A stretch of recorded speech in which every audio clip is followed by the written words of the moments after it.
Hello everyone, and thank you for joining me today. My name is Manon. I am La Violette Knits, and today I'm going to show you the tutorial for the Lift Me Up mitten pattern. And it's basically dandelion stitch that I have staggered throughout the mitten pattern. Some rows have 4 of the dandelion and the other one have 3. So they are staggered to create this beautiful diamond look. The dandelion pattern is basically creating 3 loops that looks like little petal, and there's a hole here which is the center of your flower. So it's a very simple pattern. It's a lot of fun to do, and I hope you enjoy knitting it.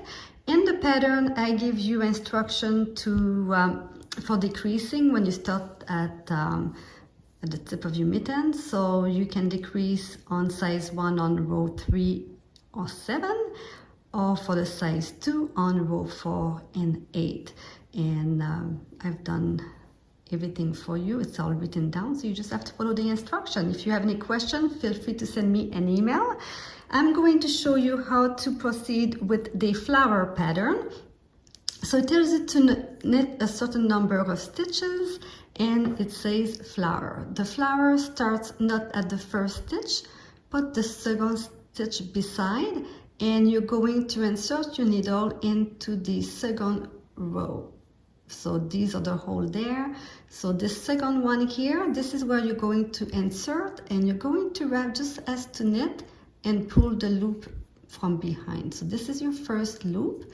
Then you knit 2 stitches, and you're going to create the second loop by inserting again in the same hole here. So you're going back here, and now you have your second loop.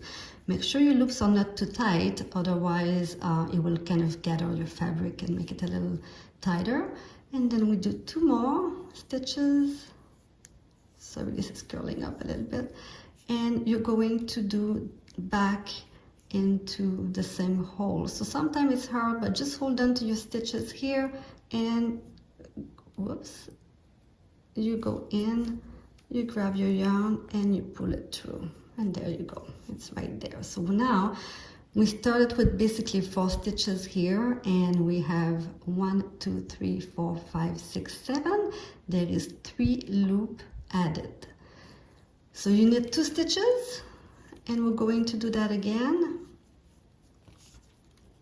and you're going to insert not in the first but the second stitch 2 row below. So those holes here, not the first one but the second one right here. And here's your first one, first loop, knit 2. We'll do a second loop here, and we have it there. So I'm going to show you a little trick in how to do your 3rd stitch if you find it too difficult. So you knit your 2 stitches, and then you're going to grab a crochet hook, and you're going to insert it in the same hole which is your center of the flower. Oops, sorry, I can't find my yarn behind it.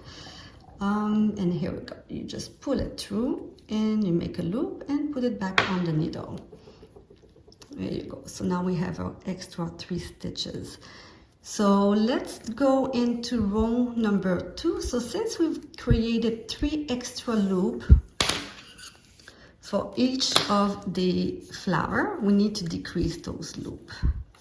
And right now I'm doing a cheat in the round because I don't have a mitten on the go, and I thought it'll be a little bit easier to get that started.